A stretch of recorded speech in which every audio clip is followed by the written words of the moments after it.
Hello and welcome to the History of Japan podcast, episode 550, Dog Days, Part 2.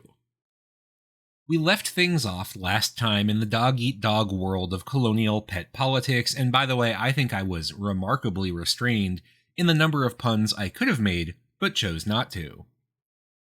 If I had to briefly summarize last week's episode, the core notion was that a lot of modern ideas about pet ownership date back to Victorian England in the age of imperialism, and those ideas were carried around the world by colonial powers whose treatment of their own animals, as well as local ones, reflected their views of colonial hierarchy.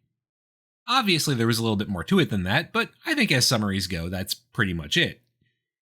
But the story is not yet complete, because as anyone who's lived in Japan can tell you, the pet culture of the modern country has changed quite a bit in the past century and a half or so.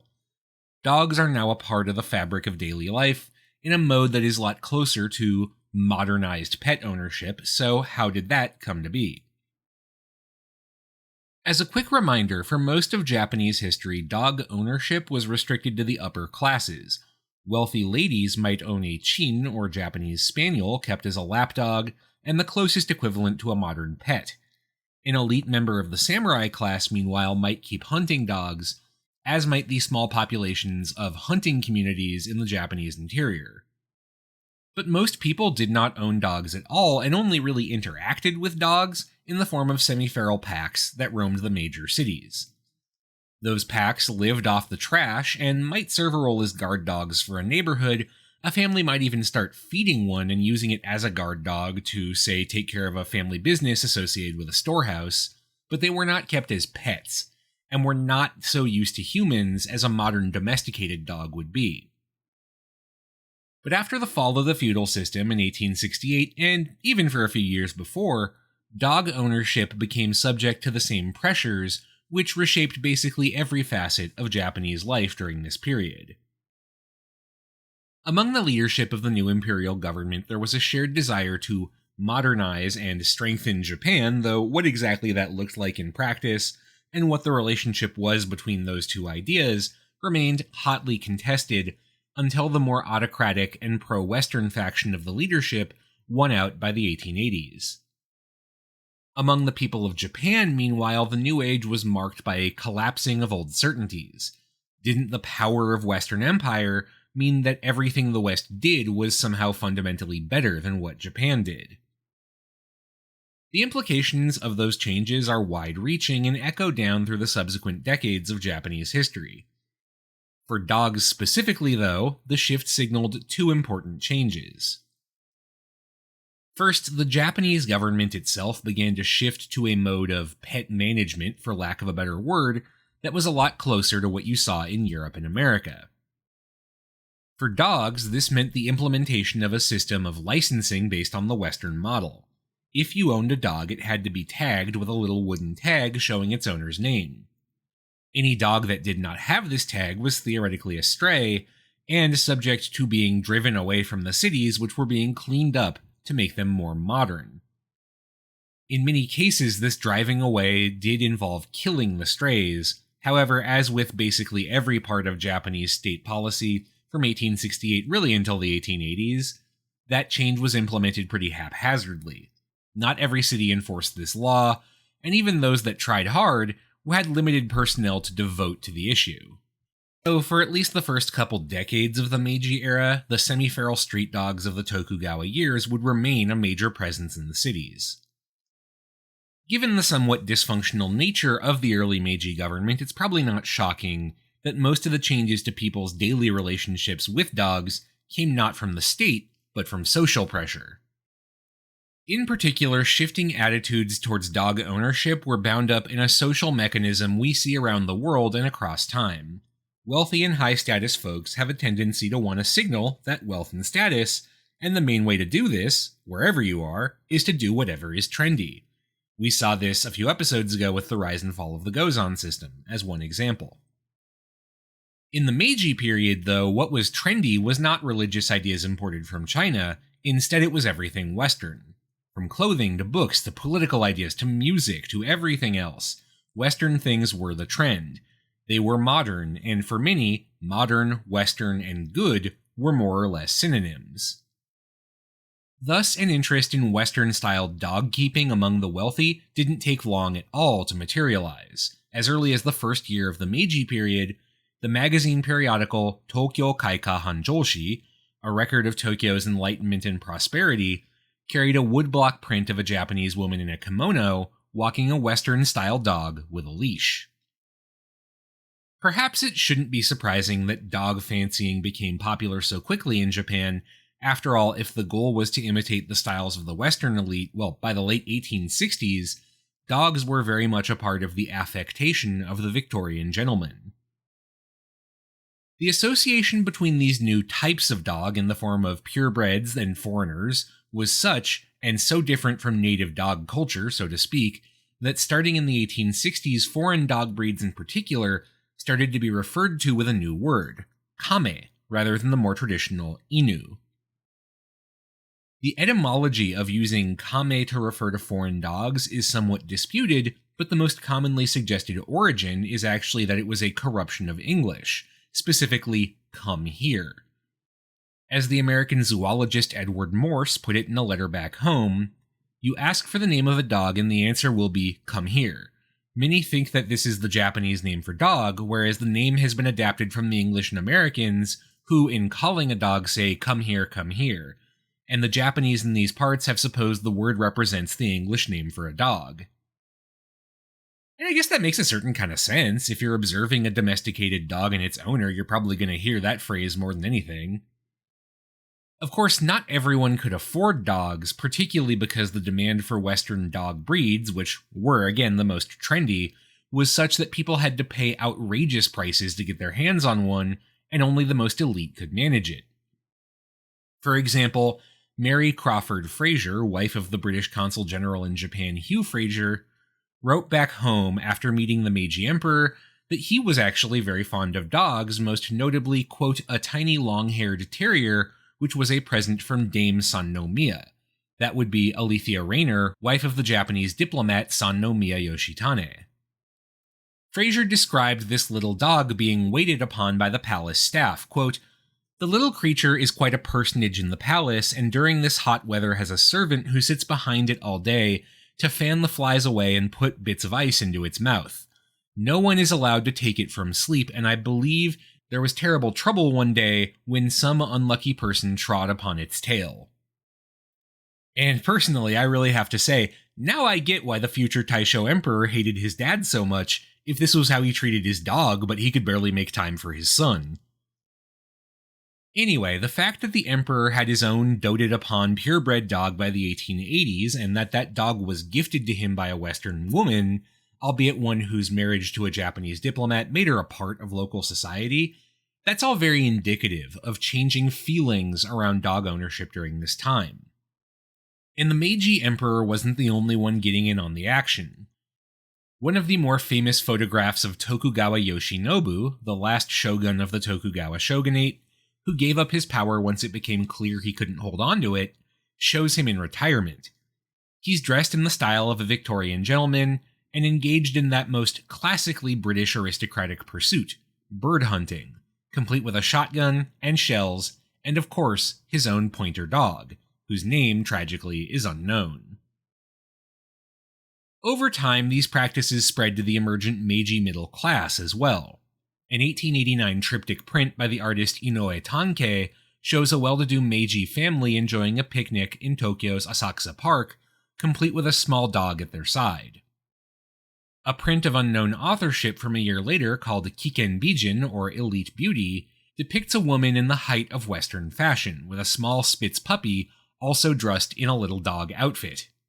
In a 1914 issue of the magazine Shounen Kurabu, or Boys Club, shows a young boy in a school uniform hunting the same way Yoshinobu had been, shotgun in hand, pointer dog at his side. Of course, not everyone was thrilled with the new normal. An 1878 letter to the editors at Yomiuri Shimbun from one Nanba Shinshichiro, a resident of Tokyo's Yaegaki neighborhood, had this to say about his neighbors. There seems to be no particular harm inflicted by the many people who arrogantly regard themselves as civilized and enlightened by dressing in Western clothing and walking a kame with a leash. But what is troublesome is when they bring their kame to beef-eating establishments and other restaurants, and on entering the premise, let the dog wander about twitching its nose in the dining area of others. In Japan, we still partake of our food sitting on straw matting. Is it not improper for a dog to enter a Japanese-style room? I recently lost my appetite entirely and left a beef restaurant in the Asakusa area in disgust, because soon after I'd settled in and had my first drink, one of these kame suddenly dashed in and then ambled around my table. Why don't we prevent dogs from tracking their paws across Japanese-style rooms until we have decided to pull up the straw tatami flooring and start wearing our shoes inside? Another anonymous letter to the editor from 1878 disparaged the way Japanese tended to draw distinctions between foreign and domestic dogs. Quote, "When a Japanese dog is spotted without a tag, people yell, 'Get it! Kill it!' and treat it as if it were the enemy. But why do they turn a blind eye when it is a Western dog? Is it that they treat them with reserve because the dogs too have come here from foreign lands? Recently one witnesses many Western dogs biting and barking at passers-by, but in the eyes of their owners, even these evil dogs appear to be gentle creatures. Shouldn't people understand that no matter how expensive a dog may be, if it harms people, it ought to be speedily killed? Even dog fanatics ought to comprehend that humans are more important than dogs." There was also an element of class resentment in many of these critiques. For example, in 1888, the journalist Shiga Shigetaka wrote an open letter to the prime minister at the time, Kuroda Kiyotaka. Kuroda was both an ardent westernizer and, frankly, known to be pretty corrupt.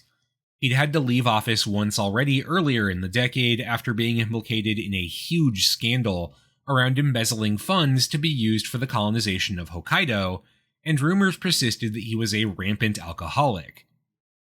Shiga's letter read in part, quote, "Although you are a man of affairs, we simply ask that when you go hunting with your dogs on official holidays or after work, you should get off at Hasuda or Koga stations, and take a look at the wretched conditions of the local inhabitants. Only when the people of all the provinces of a nation are rich can the nation as a whole be rich, and only when the nation is rich can its army be strong." The implication, of course, was clear. Kuroda was a rich, corrupt prick who was more focused on living it up with his fancy dogs than actually caring about the average people, which was necessary to make Japan a great and strong power, which was, of course, the goal of the whole Meiji system. However, critiques of the classist nature of this new dog system did not slow the pace of adoption at all. A 1901 Yomiuri Shimbun article noted that over 50 different foreign dog breeds could be found in the city of Tokyo alone, and that native dog breeds were disappearing. Dogs had become a complex status symbol. In fact, one of the stranger political scandals of the last few years of the 19th century reveals that very well. If you've ever been to Tokyo's Ueno Park, you're probably familiar with one of its most enduring landmarks, the statue of Saigo Takamori. Saigo, of course, was one of the original military leaders of the Meiji coalition in 1868, but broke away from that coalition over anger at some of his counterparts who were more overt westernizers than himself. Ultimately, he would lead an anti-government rebellion in 1877 and be killed during its climactic battle. In the aftermath, commemorations of Saigo, who had once been one of the great heroes of the new government, disappeared for a time. But by the late 1890s, enough time had passed to rehabilitate his image, as government leaders sought to make use of his enduring popularity to burnish their own image. And so, for the 30th anniversary of the Meiji Restoration, the government decided to commission a statue of the man. The statue was intended to play up his image as a hero of the Restoration and, of course, to ignore his later status as a rebel. The chosen sculpting team, Takamura Koun and Goto Sadayuki, were the same ones who created the statue of the great Kusunoki Masashige, who had died trying to restore the power of the imperial court back in the 1330s. The two sculptors decided that they would downplay Saigo's military side, which might lead to some uncomfortable memories of his rebellion, and depict him doing one of his favorite, very unthreatening hobbies, hunting with his dogs. Saigo, like many other samurai and restoration leaders, loved hunting with his dogs, and one in particular, a floppy-eared, big, fierce dog descended from Western breeds, which actually had once belonged to the Tokugawa family. However, when the original design for the statue was unveiled, the dog in particular was subject to a barrage of criticism. It was much smaller and, as one editorial noted, looked more like a Chin lapdog than a hunting dog. Others called for the dog to look more like the native dogs of Satsuma, where Saigo was from, to appeal to local pride.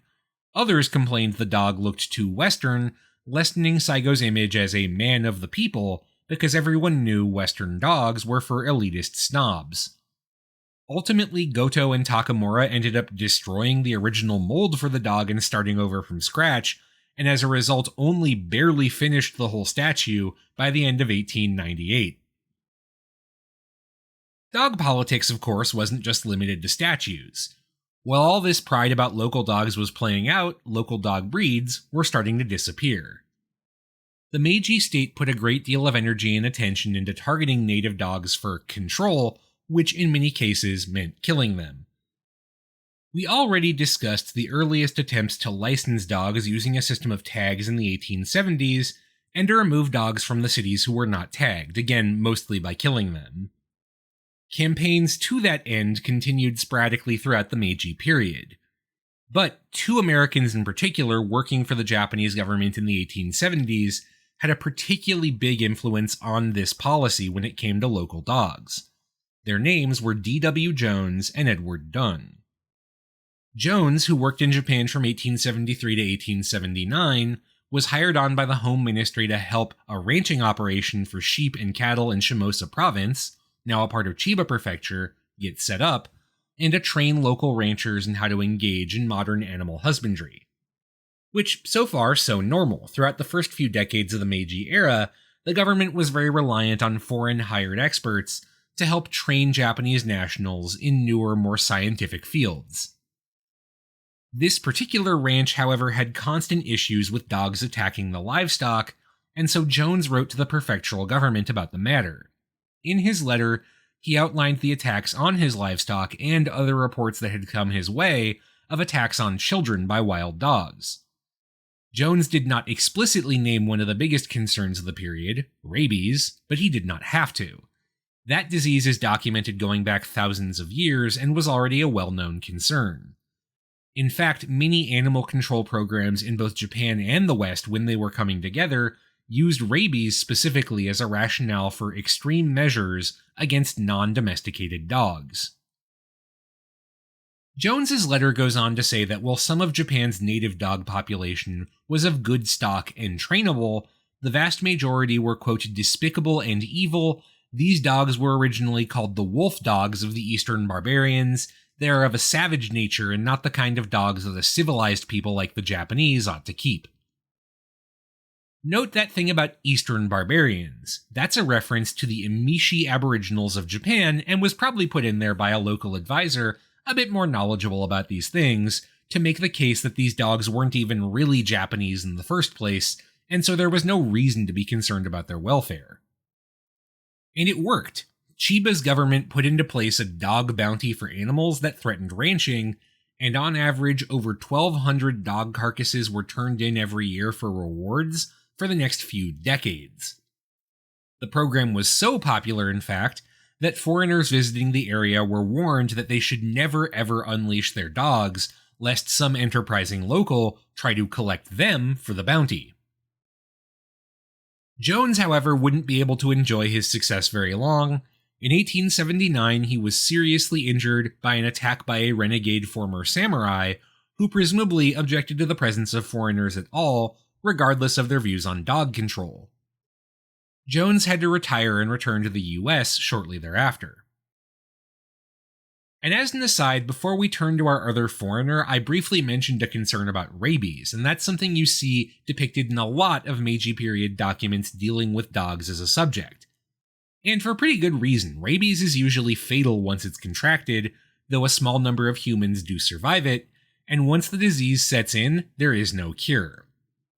It is, of course, possible to be vaccinated against rabies today. In fact, the first rabies vaccines were invented in 1885 by Louis Pasteur and Emile Roux.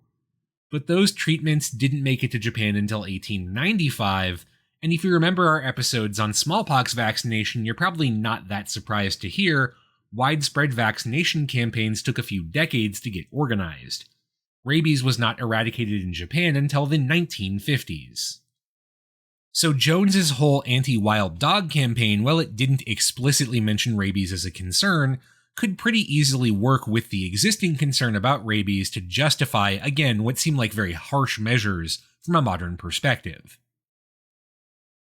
Edward Dunn, meanwhile, was, like Jones, a rancher, but he was hired to work not in Chiba, but up in the north.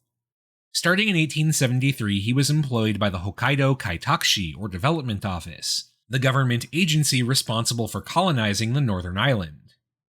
Specifically, he was hired to help the agency put together 4 experimental ranches, the more open landscape of Hokkaido being great for ranching compared to most of the rest of Japan. While running these programs, Dunn was supposed to train up native Japanese ranchers who would then manage the buildup of the livestock industry in Hokkaido. And while in Hokkaido, of course, Dunn spearheaded the effort to deal with canines that were threatening the animals he was supposed to ranch. Dunn mostly blamed the attacks not on wild dogs, but on Hokkaido's native wolf population, which was pretty substantial and somewhat distinct from the wolves of Honshu proper. His plan to deal with them was twofold. A bounty hunting program, like Jones implemented in Chiba, was the first prong. The second, however, was traps absolutely loaded to the gills with strychnine, specifically according to Dunn, quote, enough to kill every living thing on this island. And Dunn always maintained the target of his hunting program was the Hokkaido wolf, but documents from the Kaitakushi archives show the vast majority of canines killed by this program were in fact dogs, not wolves, dogs kept primarily by the indigenous Ainu community. You see, unlike the ethnic Japanese, the Ainu did keep dogs very frequently, not as households but as a whole kotan or village. Which makes a lot of sense. Ainu subsistence involved a lot more hunting than the agricultural Japanese lifestyle, and dogs are pretty good at that. Records from this period show Ainu communities very devoted to the well-being of their village dogs, often shooing them away from Japanese and foreign settlers, whom they feared, not without justification, might injure their animals. Apparently, Ainu dogs reacted very negatively to the presence of Japanese strangers in villages, and would often bark or charge at them if not restrained. Those dogs were often also allowed a lot of leeway to roam outside the kotan, and as a result would attack unfenced livestock from time to time. Kaitakushi records routinely refer to them as some combination of akuken, evil dogs, yaken, wild dogs, or kyoken, crazed dogs. By the late 1870s, the Kaitakushi had introduced a licensing system for dogs based on what was happening on the mainland, and put into place bounties to kill unlicensed dogs, both to protect livestock and, of course, to stop the spread of rabies. And the result was the devastation of the local dog population, with waves of hunters purging both Hokkaido's wolves and dogs, as well as other larger predators like the bears, which had similar bounties levied on them. The whole thing apparently became even a sort of cruel spectator sport. The famous Japanese Christian educator Uchimura Kanzo, who went to school at Sapporo Agricultural College, now Hokkaido University, wrote in his diary on Sunday, February 11, 1878, that he and his friends had gone on a walk to observe, quote, the cruel extermination of houseless dogs that was going on then. The boys liked to witness the cruel process, and we thought it was not a sin to do so, even on Sundays. As a result of these policies, in both Hokkaido and Japan proper, by the dawn of the 20th century, the canine population had radically changed. The feral dog population had dramatically decreased thanks to government campaigns to purge wild dogs, rabies again being one of the main drivers of this program. The street dogs of old were gone, with modern animal control programs being put into place to deal with them, which again mostly meant killing them. After all, there wasn't really a community of dog owners who would oppose that approach. Dog ownership at this point was still pretty rare, and those who were importing Western dogs saw their animals as fundamentally different in most cases from the local ones. And of course, the specter of rabies meant there was a public health justification for all of this. These catch-and-kill programs lasted largely until the 1880s, when it was actually foreign dog owners that stopped them. Many Japanese dog catchers knew to avoid any animal that wasn't obviously a domestic breed, even if untagged, because given who could afford them, harming that dog could hack off someone pretty important. But apparently not every dog catcher got the memo, and by the mid-1880s a few incidents with foreign dogs led to these laws being repealed. Yokohama, for example, added a dog pound to its government facilities in 1877, where untagged dogs were held for a week before being killed. After all, as one of the treaty ports, the city had a high population of foreigners, and you never knew who you might accidentally piss off. However, nobody was really willing to intervene for Japan's less domesticated canines. Both Hokkaido's wolves and the related species of the Japanese wolf were driven to extinction. The precise date they went extinct is debated, but by the 20th century, their populations had largely vanished. Meanwhile, government programs targeting dogs for animal control tended to fall disproportionately on the dogs of the less wealthy, because by the 1890s the country's economy had grown to the point that some outside the elite could afford to keep dogs, and they started to do so for the same reasons members of the Victorian middle class had started to mimic the dog keeping of the British elite. However, for example, dog taxes were a common response to rabies outbreaks, like the one that occurred in Nagasaki in 1893. After the outbreak, the city tried to reduce the number of dogs in the population of the city by making it more expensive to own one, and thus limiting potential transmission factors for the disease. When people couldn't afford their dogs as a result, they often abandoned them, and those dogs were then rounded up and killed. Even in cities like Tokyo and Yokohama, where there were dog shelters, dogs that were obviously not foreign breeds were often not kept very long, particularly when there was pressure on shelter capacity. By the late 1800s, a growing movement for animal welfare began to find traction among the foreign residents of Japan. Private organizations focused on animal welfare had begun to emerge in Britain, Europe, and the US by this time, and Japan's expatriate community began to develop its own group of animal lovers. One such, the Frenchman Georges Bigot, wrote an editorial for a foreign-facing newspaper where he compared the treatment of animals to a famous incident from the New Testament, the massacre of the innocents by King Herod. However, it took until 1902 for the first Japanese animal welfare group to come together, the Dobutsu Gyakutai Bolshikai, or Society for Prevention of Abuse to Animals, and that was largely a government-run affair focused on protecting horses that were intended for military use. Only later did it take up the cause of cats and dogs. The first genuinely private organization, the Nihon Jindokai, or Japan Humane Society, didn't come together until 1914. More broadly, animal welfare remained a niche issue until the 1920s, when Japan's middle class became more of a political force in its own right, and it didn't really go mainstream until the post-war. In the meantime, these sorts of policies were exported by Japan's government to its newly won overseas territories. For example, one of the first directives given to the newly formed colonial police on Taiwan after its seizure from China at the end of the Sino-Japanese War in 1895 was to totally annihilate native canines with a combination of taxes and rifles. The justification for that policy? It was the fear that these foreign dogs, which had not been subject to the civilizing influence of decades of anti-rabies campaigning in Japan proper, were nothing more than disease vectors. What you do see around the start of the 20th century is the beginning of a shift in perception around Western versus Japanese dogs and their relative valuation. Since the arrival of Commodore Perry, Western breeds had been seen as more sophisticated and exotic and therefore more desirable, a combination of the general early Meiji craze for all things Western, and, that most classic of fashion trend drivers, the idea that anything new is inherently more desirable. By the start of the 20th century, domestic nationalism in Japan, emphasizing Japanese history and culture and rejecting the ardent and all-encompassing westernization of earlier decades, had begun to surge back, driven by the growing success of the Meiji state, particularly in overseas wars. And this growing interest in things Japanese extended to dog breeds as well. For example, the novelist Uchida Roan published a short story in 1901 entitled Inu Monogatari, or The Tale of the Dog, with that monogatari being a callback to the classic texts of earlier eras like Heike Monogatari and Genji Monogatari. The text is narrated by an unnamed Japanese street dog recounting the heaps of indignities piled against him, for example losing his mother when he was only 2 months old because a policeman stepped on her leg and then killed her when she barked at him, assuming she was rabid.